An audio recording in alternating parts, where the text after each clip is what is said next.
नमस्कार प्रेक्षकांनो, लक्ष्मीच्या पावलांनी या मालिकेमध्ये आपण पाहतच आहोत की अ, अद्वैतला हा बिझनेसमॅन ऑफ द इयर हा अवॉर्ड भेटलेला असतो. त्यामुळे घरामध्ये सगळीकडे आनंदाचं वातावरण असतं व त्याच कार्यक्रमासाठी अद्वैत आणि इतर घरातील इतर सर्व मंडळी पुरस्कार वितरण सोहळ्यासाठी कार्यक्रमामध्ये उपस्थित झालेले असतात. अद्वैत हा अवॉर्ड घेण्यासाठी स्टेजवरती आलेला असतो.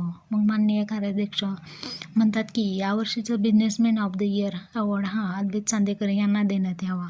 त्याप्रमाणे अद्वैतला स्टेजवरती बोलवण्यात येतं.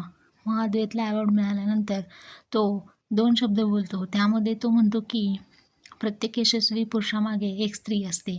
असं म्हटल्यानंतर त्याला कलाने त्याच्याप्रती केलेले समर्पणाची भावना व तिने आत्तापर्यंत निस्वार्थी केलेली मदत व या अशा सर्व गोष्टी त्याला आठवतात.